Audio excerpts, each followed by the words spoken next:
All right, let's continue and talk about how we can view our objects inside of Photoshop.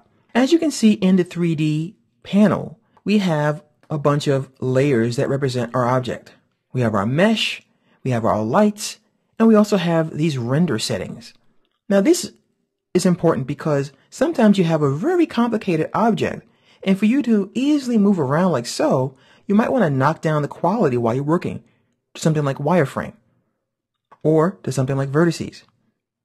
And even better, if you have something that's absolutely insane, like a whole city, you might want to go to bounding box. This gives you a very simple object that updates extremely fast, and then once you're finished getting it exactly where you want it, you can go back to something else, like default. So that's just a few ways that you can work with your objects as far as viewing them and manipulating them. Now, by the way, if you guys are interested in learning 3D animation or modeling, that same technique is also invaluable when you're animating in Lightwave or Maya, for example. You always want to drop your model down to something very simple so that you don't have to have your computer struggling while you're moving your object around. Okay, so now let's go ahead and talk about how we can get a texture on this object. So I'm going to go to my layers. I'll go to Window, Layers. And let me just go ahead and resize this. Let me close these guys down a little bit. Now here's my layers. All right, let me close this as well. I'll leave that one open. Now you see that I have the walls. And I also have textures. And whenever you have a texture on an object, it's called the diffuse layer. What I want to do here is I'm going to actually work on this texture, which doesn't exist just yet.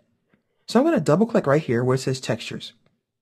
Now your model appears to disappear. What happens is actually you're brought into another document inside of the document you're already in, as you can see here.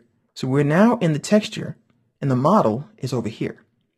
So if you can't see this, and if you're working on full screen in Photoshop, hit the letter F on your keyboard once or twice to be able to see this tab view. You might have to go 3 times, but if you hit F, you'll go from full screen to a version where you can see these tabs. Now, as you can see here, our object actually has no color. So what I'm going to do is I'm going to grab this blue right here. I'm going to press Alt or Option and delete. And then this layer will be filled. Let's hop back over to the walls real fast to see what happened. Notice that? Whatever happens on that texture is applied to our object.